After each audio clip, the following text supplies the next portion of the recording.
Comment vous dites ? Fixeur ? C'est quoi un fixeur ?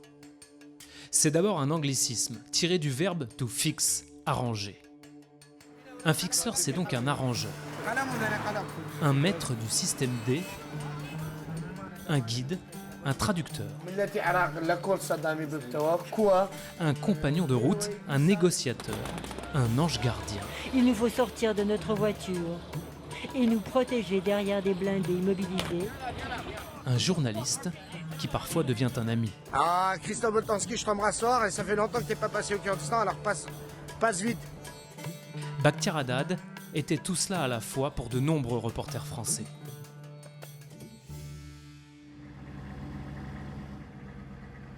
Le 19 juin 2017, il est en mission avec les journalistes Véronique Robert et Stéphane Villeneuve pour le magazine Envoyé spécial de France 2. Ils enquêtent sur la traque des djihadistes à Mossoul. Ils suivent l'armée irakienne en pleine offensive contre l'organisation État islamique. Alors qu'ils reviennent de la ligne de front, l'explosion d'une mine sur leur parcours les tuera, tous les trois. Bakhtiar Haddad, kurde d'Irak, couvrait la guerre dans son pays depuis près de 15 ans. Bakhtiar, il avait 41 ans, il était fixeur. Les fixeurs, ce sont ces journalistes de l'ombre, des locaux, qui aident les reporters étrangers à faire leur travail, notamment dans les zones de conflit, des invisibles qui n'apparaissent pas dans les reportages, qui ne sont pas cités dans les articles, mais sans qui rien n'est possible là-bas. Quasiment tous les journalistes français qui sont allés au Kurdistan irakien ont travaillé avec Bakhtiar pour une raison simple, c'était le meilleur. J'ai eu moi aussi la chance de travailler plusieurs fois avec lui. C'est notamment grâce à lui qu'on avait pu aller sur le front de Taleskef en 2014, aux côtés des peshmerga kurdes qui se battent contre Daesh. Ça va, je vais bien. Voilà, sur ces images, on voit Bakhtiar se précipiter pour aider un combattant blessé. Bakhtiar, c'était un homme drôle, attachant, un incroyable compagnon de route. Il était surtout excellent dans son travail. Il va cruellement nous manquer à sa famille et manquer à tous ceux qui ont eu la chance de travailler avec lui.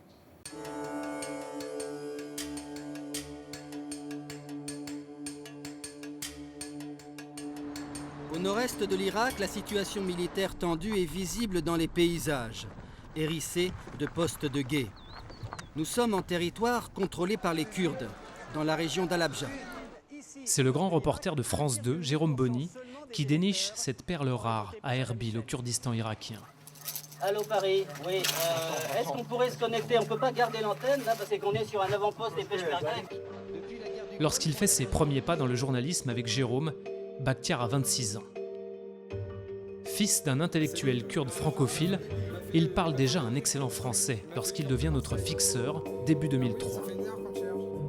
Luc Michel et moi-même sommes les envoyés spéciaux de Canal+ et iTélé dans le nord de l'Irak. Nuit de pleine lune sur le village de Kalak. Dans quelques heures, l'ultimatum de George Bush expire. Une partie du village kurde est située de l'autre côté de la rivière Kandil, du côté de l'Irak de Saddam. Nous franchissons le pont. Arrivés au point de contrôle des peshmerga, les combattants kurdes, l'un d'eux monte avec nous. Il dit que c'est lui qui connaît bien parce qu'il vient avec les journalistes seulement. Okay. Il nous emmène au cœur des habitations. Les lignes irakiennes sont à 200 mètres sur la colline. En attendant la guerre, Bakhtiar étoffe son carnet d'adresses auprès des peshmerga, les combattants kurdes. Il nous fait aussi rencontrer les dirigeants du Kurdistan, mais sans jamais jouer les courtisans. Dès ses débuts, il affiche son indépendance vis-à-vis du pouvoir et réalise qu'en télé, les soirées de montage peuvent être longues.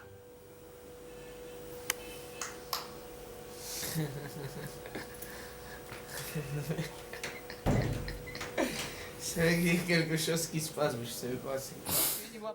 Faites 3 pas dans les rues d'Erbil avec Bakhtiar et vous comprendrez qu'il connaît tout le monde ou presque. C'est Gua, c'est lui qui tient le tenancier de ce magasin. C'est là, regardez, c'est là, tout ça, venez, regardez. À l'aise dans le souk, comme sur la ligne de front. Regarde, en plus, voilà.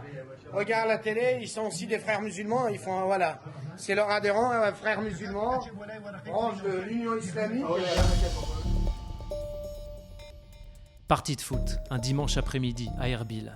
À gauche de Bakhtiar, Étienne Huvert d'RTL, qui deviendra l'un de ses plus proches amis. À droite, Vincent Nguyen, France 2, et son collègue Gilles Jacquet qui trouvera la mort à Homs, en Syrie, 9 ans plus tard. Le 20 mars 2003, l'Amérique attaque l'Irak. Une drôle de guerre se déroule au Kurdistan, où les Peshmerga, appuyés par l'US Air Force, avancent facilement face aux soldats de Saddam. Sur le front, le jeune fixeur, très critique sur l'intervention américaine, est en même temps ému de voir disparaître l'emprise du dictateur irakien. C'est l'ancien route de Mossoul. Mossoul, c'est à combien de kilomètres? Environ 50 km, moins 40. Avant, on passait toujours ici? Non, jamais.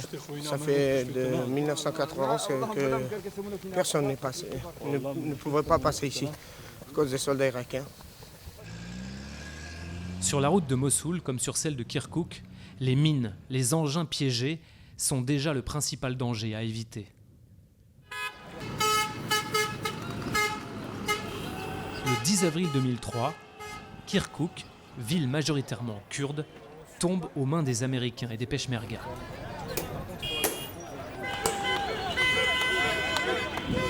Nous avions tourné ces quelques images souvenirs en marge de nos reportages. 20 jours plus tard, le président américain George W. Bush met fin à l'opération Liberté pour l'Irak.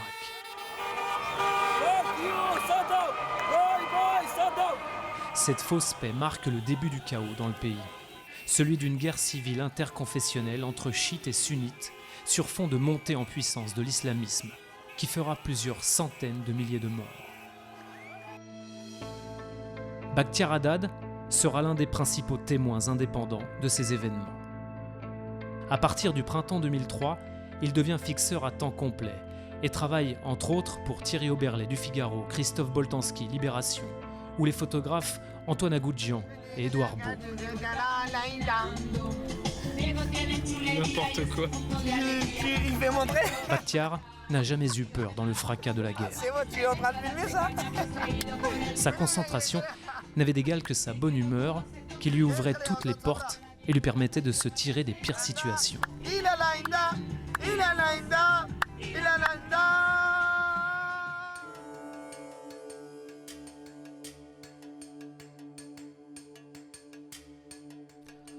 En novembre 2004, les Américains menacent de bombarder la ville de Falloujah. Bakhtiar pénètre dans ce repère de la guérilla irakienne alliée aux islamistes d'Al-Qaïda. Le 8 novembre, il est arrêté par un groupe de Marines. Dans un climat de suspicion généralisée, l'US Army pense qu'il collabore avec les djihadistes. Une ineptie quand on connaît le personnage, pacifiste, bon vivant et tolérant. Bakhtiar est retenu dans un centre de détention américain. Pour obtenir sa libération, les rédactions d'RTL, France 2 et Canal+ interviennent auprès des autorités américaines, avec le soutien de Reporters sans frontières. Derrière les barreaux, Bakhtiar le joyeux assure l'animation. Il fait marrer ses codétenus et même ses geôliers. Il est libéré après 1 mois de détention. Quelques heures après sa mort, le 19 juin 2017, Luc Mathieu, journaliste à Libération, avait écrit « Bakhtiar Haddad, journaliste kurde, riait beaucoup, de tout et avec qui le voulait bien. Il était capable de dérider des colonels irakiens sentencieux et des gardes austères et procéduriers de checkpoint kurde. Il riait avec les soldats, les civils et les journalistes français qui l'accompagnaient à Mossoul. » Pourquoi couvrir la guerre? Pourquoi prendre de tels risques? À quoi bon? À chaque fois qu'un journaliste meurt sous les bombes ou les balles, on entend des voix remettre en cause l'essence même de ce métier. Fournir aux gens une information libre et indépendante, hors de contrôle du politique, des armées, des combattants de toutes obédiences.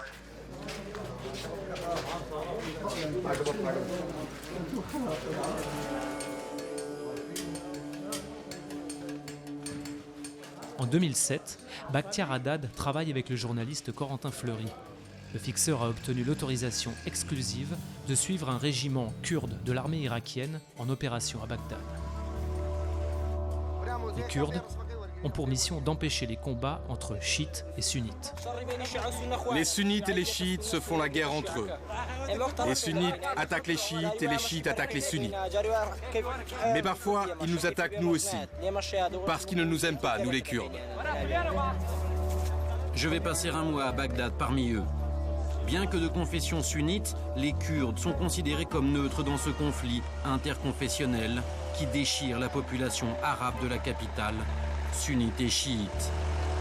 Dans ce reportage exceptionnel, diffusé dans le magazine Envoyé spécial, Corentin et Bakhtiar recueillent les preuves d'une bavure d'un soldat kurde contre des prisonniers chiites.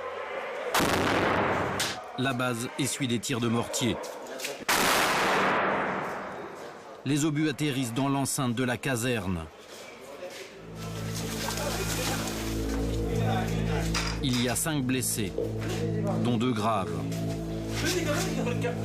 Oui, j'écoute. La patrouille a réussi à arrêter un des 2 véhicules appartenant aux terroristes. L'autre a réussi à prendre la fuite. Très bien. J'ai envoyé des renforts. À l'infirmerie, nouvelle arrivée. Cette fois, c'est un des assaillants que les soldats viennent d'attraper. Il est très gravement touché à la jambe. J'arrive à temps pour filmer le contenu de son portefeuille. Selon la carte, il est policier, rattaché au ministère de l'Intérieur. Il a surtout une carte de l'armée du Mehdi. Il est donc milicien, chiite. Il a prêté serment sur ça. Il a juré sur ça, le connard. Nous faisons une enquête préliminaire. On ne sait pas encore de quel groupe il dépend. Quel que soit le groupe, de toute façon, ce sont des terroristes, que ce soit la police ou l'armée du Mehdi. Quelques instants plus tard, cette ambulance arrive. À l'intérieur, je découvre les 2 autres combattants. Ceux-là sont morts. Leurs blessures sont étranges, mais je décide de rester discret. Les soldats sont tendus. C'est l'unité de Mohamed qui les a interceptés. Ouais, c'est la voiture des terroristes qui nous ont attaqués. Mohamed n'a pas très envie de parler. Quant à la voiture des miliciens, les impacts de balles ne correspondent pas à leurs blessures. Les Irakiens me demandent rapidement d'arrêter de filmer la voiture. Mohamed rejoint dans sa chambrée ses compagnons qui lui demandent ce qui s'est passé. Il ne sait pas que la caméra tourne encore. Un de nos groupes a tiré à la mitrailleuse. La voiture a fait une embardée et a percuté le trottoir. Ils sont rentrés dans un mur et là, on leur a sauté dessus.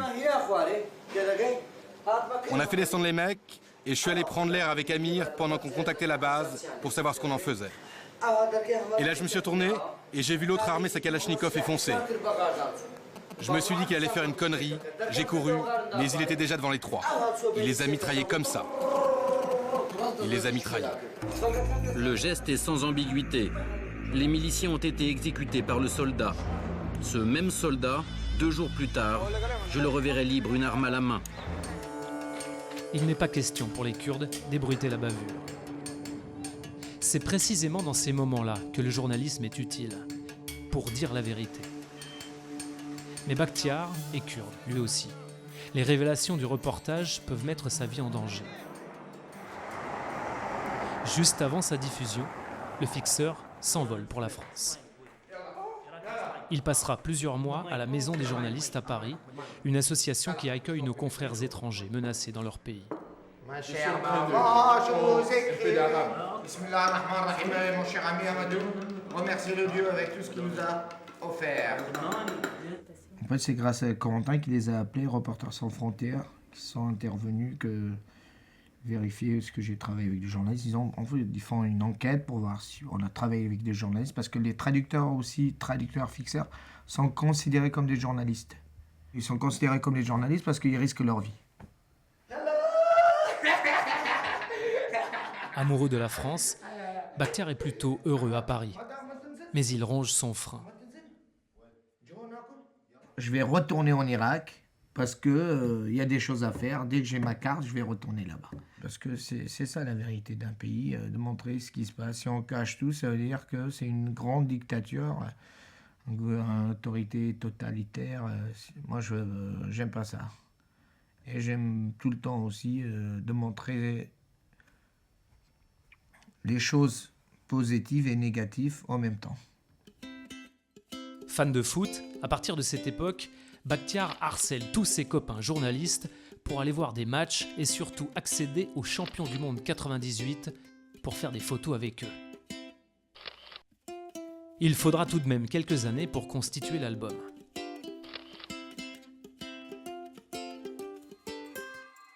Bakhtiar rentre à Erbil fin 2008. Il tente alors de reprendre sa vie de fixeur. Mais à cette époque, les journalistes sont moins nombreux en Irak. Entre 2010 et 2014, il travaille au Consulat général de France, à Erbil.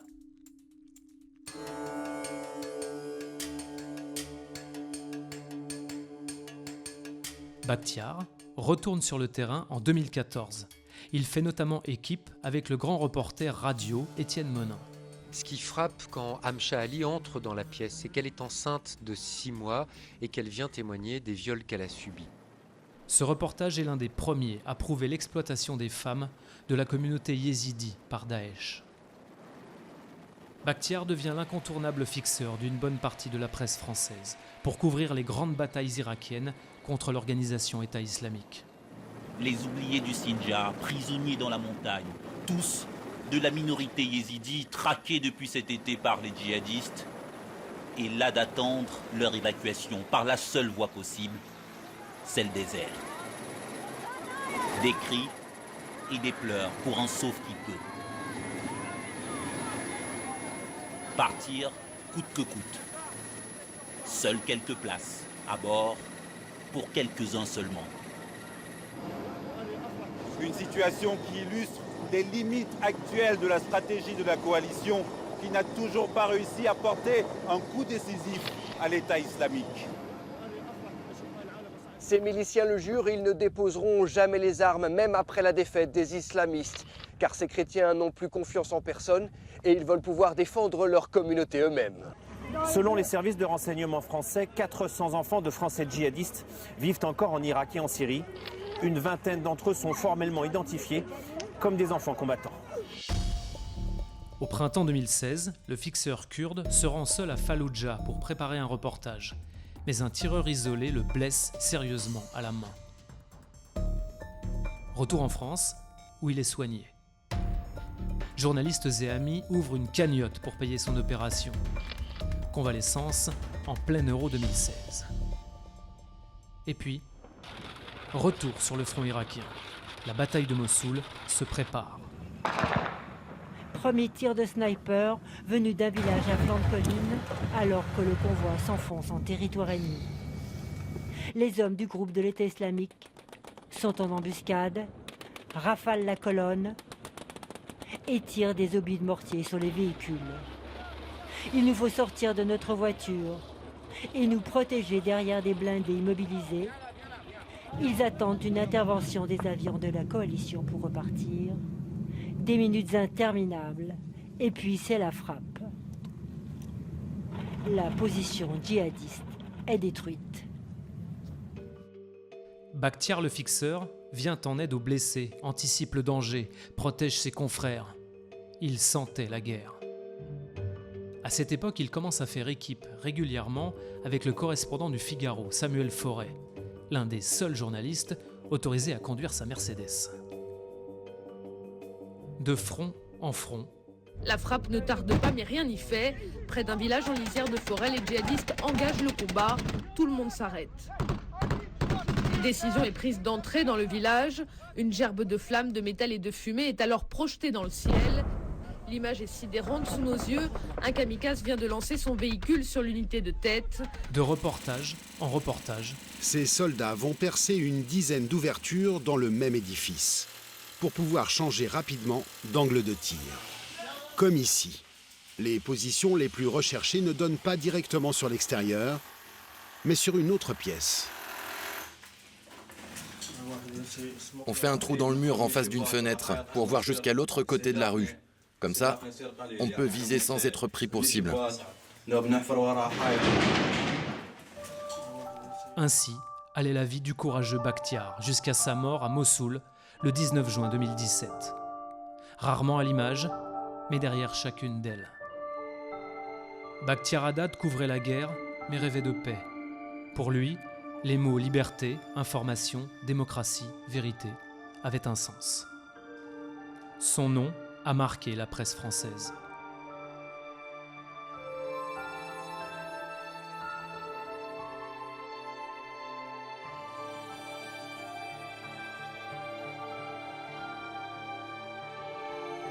En près de 15 ans, nous sommes des dizaines à avoir travaillé avec lui.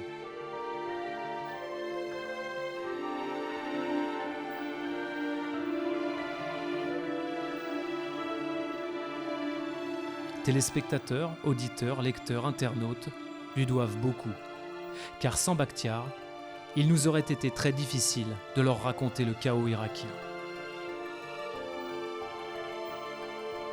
Il nous laisse toutes et tous inconsolables, éternellement reconnaissants.